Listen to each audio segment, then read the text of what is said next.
And so I've been able to amass larger positions in my long term by doing that, by utilizing that. Again, investing is not trading. I get it. It's like, yeah, but you missed out on this and that and this and that. I get it. I get it. But why do you think I'm still here through 2022? Right? Why do you think I still had a stream? Why do you think I still had, an account? Because I make money on the way up. Okay. I don't short the market. Nobody loses more money than people who short the market, but I make sure that I'm managing my risk on the way up, because trading is not a way of making money. It's a way you use the market to grow money, not make money. And if you do make money, you just be smart with it. Everyone who's just leveraging their portfolios, like, look, I've turned 10,000 into 600,000, blah, blah, blah. They're the same people who are going to blow their entire fucking account up and say, man, if I would have just sold it, legged out all at 300,000, put that in some broad index, I'd still have, so I'd be up 500,000 now instead of, zero. People don't get that. And so the longer you're in the market, it's like with, Mike Tyson said, everyone's got a plan until they get punched in the face, right? It's similar with the market. Like, people will, the longer you're in the market, the more times you get punched in the face, you just learn to duck. It's what happened when I was training for boxing. I was training for boxing for the chess boxing match in Vegas, and the my boxing instructor, and he used to be in Sugar Ray Leonard's corner back in the day. Like, he was, he had experience there. He kept trying to teach me how to, move around the ring. Like, you need to be light on your feet. You need to be moving. You need to move your head, stuff. After about 4 months, he goes, all right, scratch that. He's like, you've got the hips and the feet of a fucking statue. Like, you're not, I'm just not gonna waste my time on it. He's like, you're a brawler, you fight, that's great, but you don't know how to stop a punch. You don't know how to block. Like, if you want to be a brawler, you want to sit in there and you just want to trade blows and you want to hit and stuff like that, you got a solid frame, that's fine, but you're going to get knocked the fuck out because you don't know how to do defense. So what did he do? He brought in former Gold Glove guys to kick my ass, and they did. But it taught me to start playing defense. You know what I mean? Like, you get punched a few times, you realize, hey, maybe I should do something to avoid that. Okay? And that is something that I had to learn. Same thing in the market. First time I ever, not my Apple position that I sold for a 41% loss in 2008. Let's not talk about that. But when I started getting into the market, I thought I could do it via penny stocks, right? That Timothy Sykes guy and that whole, like, oh, here's my newsletter. I sent out a newsletter every week. This one went 500%. This one 300%. This one, of course, he sent out 80 stocks and only 2 of them went up.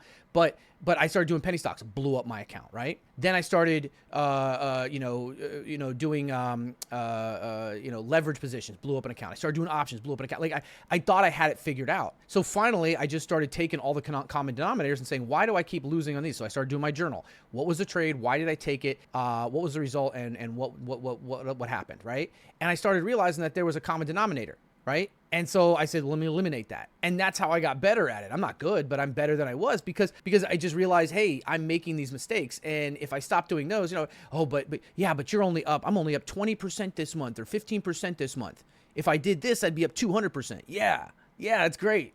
The last time I did this, and this was when I first started streaming, I was drunk every day on stream. It was 2018. And I went full ported AMD calls in September 27th of 2018. Anybody remember what happened 3 days later? The S&P 500 fell 25% in 45 days. Gone. So I said, you know what? Never again. Never again. I was doing that because I was on stream and I was trying to, impress people or whatever. Then I learned, it's just do it for me. Do my thing my way.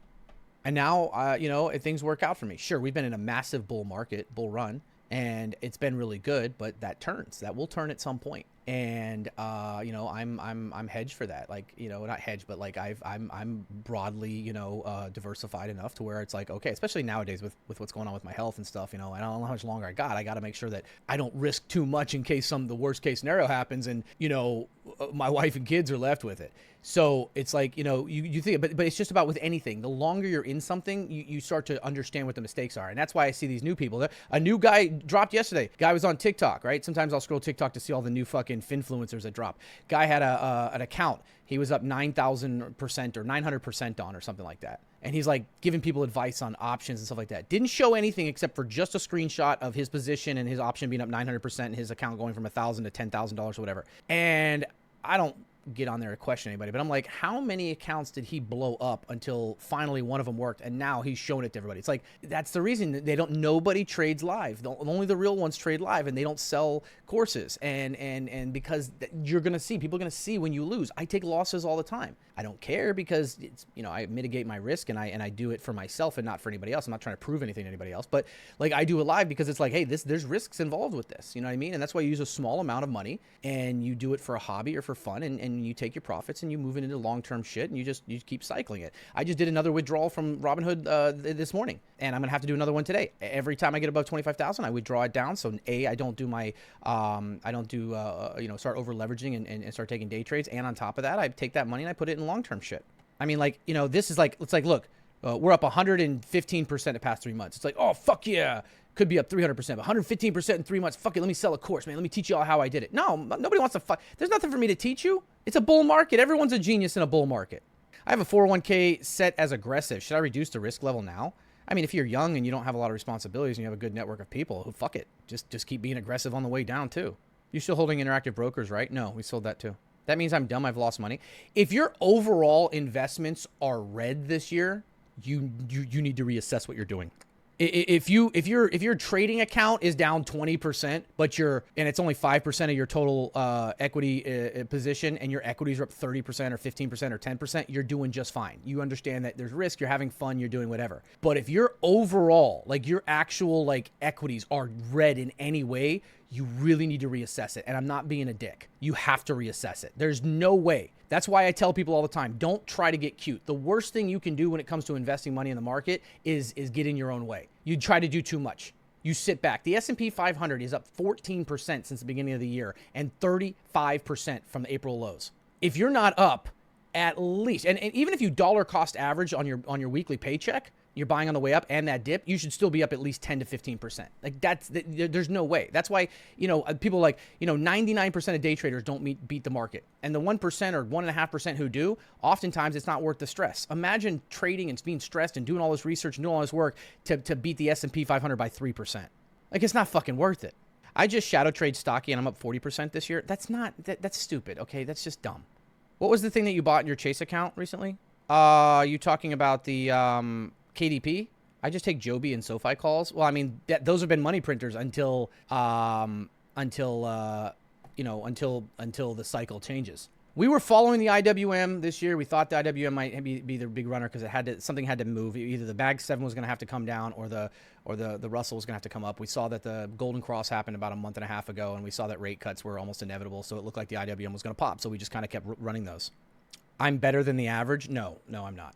I get lucky sometimes, and I don't get greedy, and I just take what I can get and I go. Also, I have a very weird way of trading, like the whole breakdown into GoPro and how that was going to work out. It's kind of a strange thing, Kodak. I mean, look at the Kodak thing. The whole reason we jumped into Kodak was for something completely different than the reason they popped yesterday. Sometimes you're just in the right spot at the right time. Putting money in funds to get them secure to get 10% annually is boring. Investing is supposed to be boring. Let me tell you a little secret. There are people out there who have been trying to trade actively since 2020 when COVID happened. If they would have just put their money there and done nothing, they would be up 200% in some cases. Meanwhile, your portfolio is down 72% in that time frame. Here's the problem. The younger you are, okay, and this happens to everybody, the more time seems to be a bigger deal, right? Because if you're 20 years old, 5 years is a quarter of your life. So when you think, in 5 years, that seems like a long fucking time, right? Shit, that's a quarter of your life. So your reference of that time frame mentally is that's a long time. But when you hit 50, that's 10%. And you realize how quick it goes. So when you talk about compounding at 10% annually plus dividends at 10, 20, 30, 40 years, you're wondering, here's the thing. The same people who will blame boomers for having too much money are the same people who won't put money in the market and compound it the way the boomers did. I'm not talking about all boomers. I'm talking about boomers that have 401ks that are over $1 million, right? It's like, this motherfucker is it's like, yeah, but they also kept their money in for 20, 30, 40 years, and it just grows. Look at a compounding calculator and see what happens. That first 10, 20 years seems like nothing happens. What a waste. And then all of a sudden, it just fucking rockets. It seems boring. But it's a lot better to look back and see your money up 1,000% than only up 200% because you spent 10, 15 years trying to beat the market. And by the time that you actually said, you know what, fuck it, I'm just going to put it in there, you don't get that, you never get to that fucking rocket because you spent that 15 years trying to be stupid. If you want to take a little bit of your money and trade and have fun, go for it.